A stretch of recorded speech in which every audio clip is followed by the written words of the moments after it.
The Women's National Committee of Yemen is a government-affiliated body working to empower women.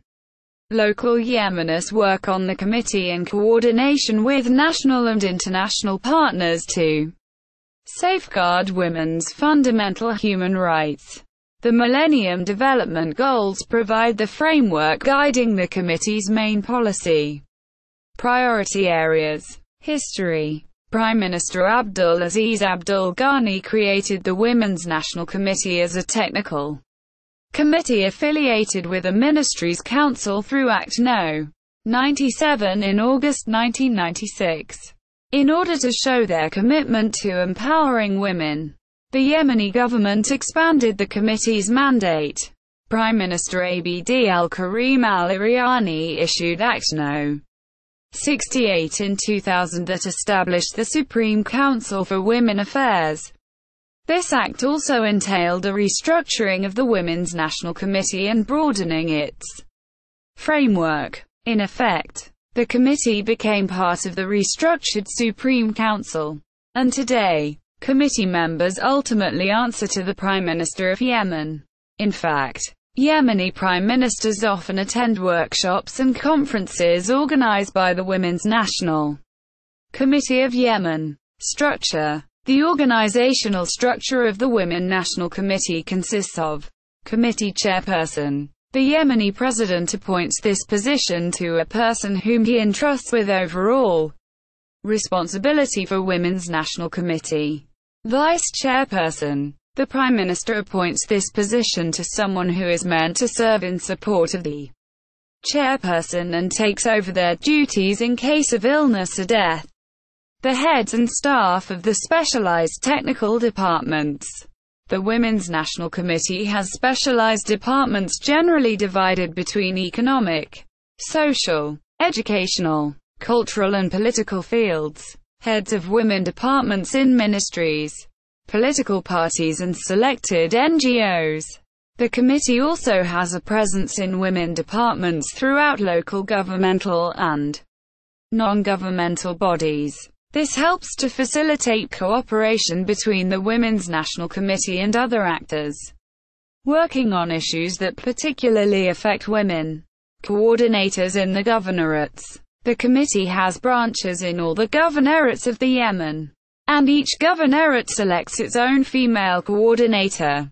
These coordinators play a key role in identifying the challenges to women in the respective regions, which thereby allows the committee to develop policies based on regional needs as opposed to blanket nationwide programs. Mandate. The main roles and responsibilities of the Women's National Committee of Yemen are to create plans and strategies related to women and women's issues, review governmental budget proposals and prepare proposals to the government to modify legislation and policies to strengthen women's rights, monitor the government's role in creating laws and enforcing laws relating to women's rights, gather data about women's issues and prepare reports based on this information, educate others through conferences, seminars and workshops relating to women's issues, carry out other tasks as assigned by the Supreme Council. Current work. The committee has been working since 2010 towards amending the Constitution of Yemen, which states that blood money or restitution for women is only half that of men. This means that if a woman is killed unjustly, her family only receives half the amount of obligatory payment than if a man was killed instead. The committee issued its fourth five-year action plan on February 22, 2011, which aims to empower Yemeni women in economic, social, educational, cultural and political fields. The report identifies several tangible goals. First, it aims to increase the rate of female employment to 30% over the next 5 years. In 2005, Yemeni women made up 24.6% of the workforce. In particular, the committee seeks to integrate women into 4 of the most promising economic fields in Yemen, namely fisheries, agriculture, tourism and start-up industrial projects. Second, the committee hopes to increase girls' enrollment in schools from 76% in 2008 to 95% by 2015. Despite the traditional rights to education granted by Islam, Yemen has a low literacy rate for women.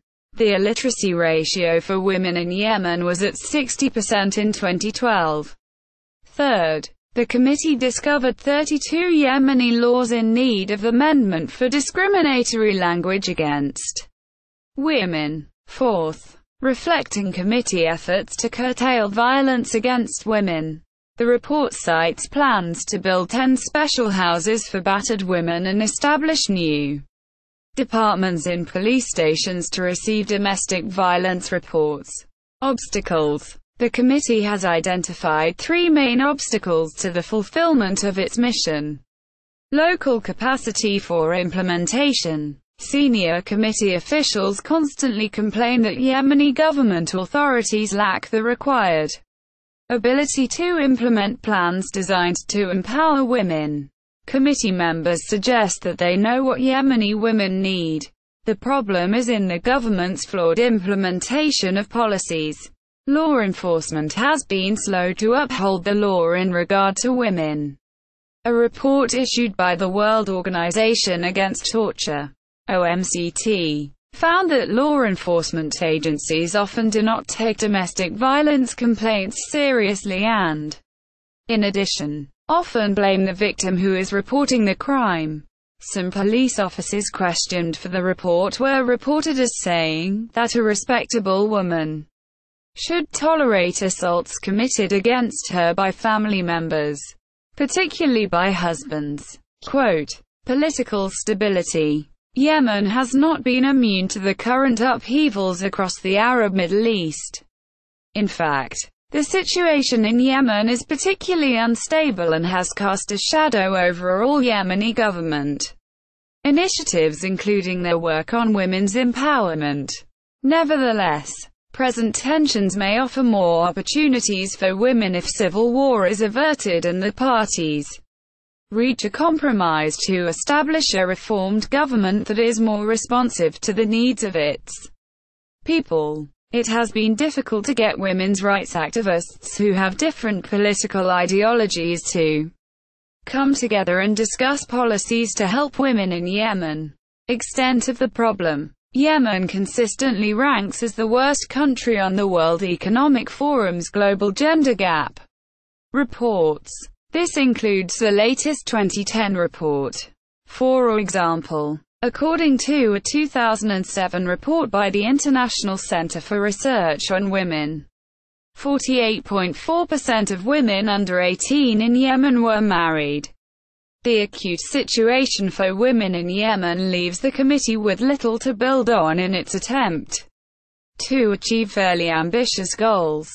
If almost half of Yemeni girls are getting married before they turn 18, it complicates committee efforts to convince them to pursue higher education. Official website.